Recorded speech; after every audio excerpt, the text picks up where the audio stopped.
स्वागत है आपका आपके पूजा पाठ में। आज की वीडियो में जानिए कब है मार्गशीर्ष माह की संकष्टी चतुर्थी।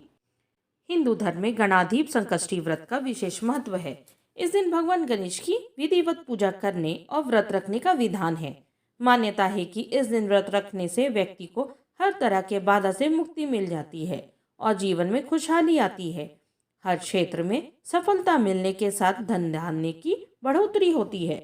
गणाधीप संकष्टी चतुर्थी व्रत करने से जीवन में आने वाली हर समस्या दूर होती है।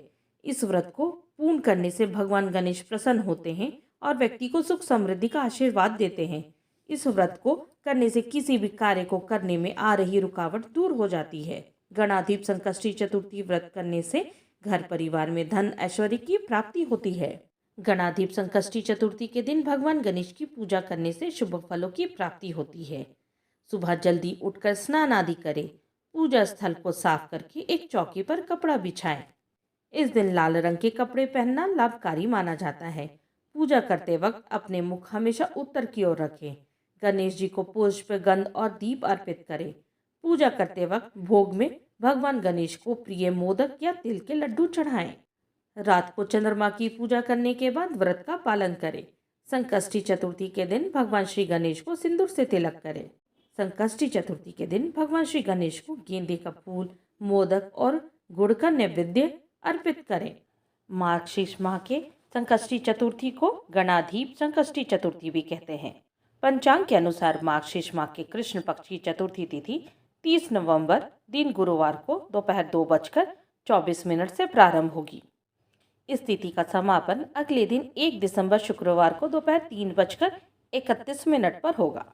उदया तिथि के आधार पर गणाधीप संकष्टी चतुर्थी का व्रत 30 नवंबर को रखा जाएगा, क्योंकि चतुर्थी तिथि का चंद्रोदय 30 नवंबर को ही प्राप्त हो रहा है। इस साल गणाधीप संकष्टी चतुर्थी के दिन 3 शुभ योग बन रहे हैं।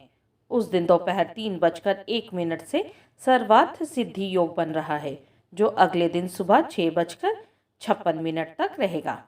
शुभ योग प्रातःकाल से लेकर रात 8:15 तक है। वहीं शुक्ल योग रात 8:15 से लेकर अगले दिन 8:04 तक रहेगा। 30 नवंबर 2023 पंचांग के अनुसार सूर्योदय का समय है सुबह 6:54 पर। सूर्यास्त का समय होगा शाम 5:36 पर। चंद्रोदय का समय है रात 8:15 पर। चंद्रास्त सुबह 10:25 पर। मार्गशीर्ष कृष्ण गणेश चतुर्थी व्रत कथा में हम सुनेंगे राजा दशरथ की कथा। पार्वती जी ने गणेश जी से पूछा कि अघन मास की कृष्ण चतुर्थी को किन गणेश जी की पूजा किस ढंग से करनी चाहिए। गणेश जी ने कहा कि हे माता, अघन माह में पहले कही गई विधि से गजानन नामक गणेश जी की उपासना करनी चाहिए। उसके पश्चात अर्घ्य देना चाहिए। सारे दिन व्रत रखकर पूजन के पश्चात ब्राह्मण को भोजन कराकर जौ, चावल, चीनी, तिल और घी की सामग्री बनाकर हवन कराएं, तो वह अपने दुश्मन को अपने वश में कर सकता है।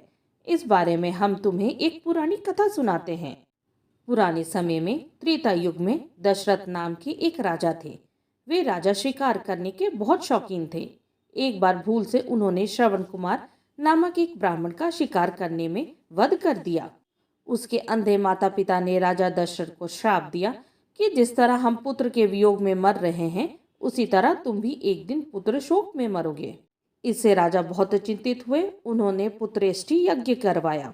इस यज्ञ के कारण जगदीश्वर श्री राम ने 4 भुजाओं वाले रूप में अवतार लिया और लक्ष्मी जी सीता जी के रूप में पृथ्वी पर अवतरित हुई। पिता की आज्ञा प्राप्त कर भगवान राम ने सीता और लक्ष्मण सहित वन में खरदूषण आदि राक्षसों को मारा। इससे क्रुद्ध होकर रावण ने सीता जी का हरण कर लिया।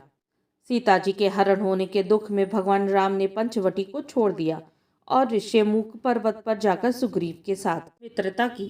इसके पश्चात हनुमान आदि वानर सीता जी को तलाश करने में लग गए। ढूंढते ढूंढते वानरों ने गिद्धराज संपाति को देखा। संपाति ने इन वानरों को देखकर पूछा कि तुम कौन हो, इस वन में कैसे आए हो, तुम्हें किसने भेजा है। संपाति के ऐसा पूछने पर वानरों ने कहा कि दशरथ जी के पुत्र श्री भगवान राम जी सीता जी और लक्ष्मण सहित दंडक वन में आए हैं। वन में उनकी पत्नी सीता जी का हरण कर लिया गया है।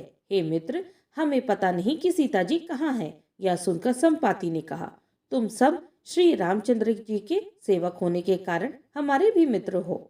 जानकी जी को किसने हरा है और वह कहाँ है, इसका मुझे पता है। सीता जी के लिए मेरे छोटे भ्राता जटायु ने भी अपने प्राणों की बलि दे दी है। भगवान श्री राम जी को स्मरण कर जटायु ने अपने प्राणों को छोड़ा है। यहाँ से कुछ दूरी पर समुद्र है, जिसके उस पार राक्षसी नगरी है। उस नगरी में शीशम के वृक्ष के नीचे सीता जी बैठी हैं।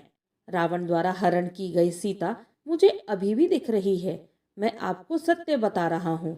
समस्त वानरों में केवल हनुमान जी ही परम बलशाली हैं, इसलिए उन्हें वहां जाना चाहिए। वे ही अपने बल से समुद्र पार कर सकते हैं, अन्य कोई इसको पार नहीं कर सकता। संपाति की बात सुनकर हनुमान जी ने पूछा कि हे संपाति, इस विशाल समुद्र को मैं कैसे लांघ सकता हूँ? जब यह वानर समुद्र पार नहीं कर सकते, तब मैं अकेला समुद्र को कैसे पार कर सकता हूँ? हनुमान जी की बात सुनकर संपाति ने कहा कि हे सखा, आप संकटनाशक गणेश चतुर्थी का व्रत करें। इस व्रत के प्रभाव से आप कुछ ही क्षण में सागर को पार कर लेंगे। संपाति के कथानुसार हनुमान जी ने संकट चतुर्थी के सुंदर व्रत को किया। हे अचल सुते, इसके प्रभाव से हनुमान जी कुछ ही क्षण में सागर को लांघ गए। इस संसार में इस व्रत के समान अन्य कोई व्रत सुखदायक नहीं है। कृष्ण जी कहते हैं, हे धर्मराज युधिष्ठिर, आप भी इस व्रत को करें। इस व्रत को करने से आप शीघ्र ही अपने शत्रुओं को पराजित कर समस्त राज्य के स्वामी बनेंगे। देवकी नंदन श्री कृष्ण के वचनों को सुनकर युधिष्ठिर ने गणेश चतुर्थी का व्रत किया। इस व्रत के परिणाम स्वरूप वे अपने शत्रुओं को परास्त कर राज्य के स्वामी बन गए।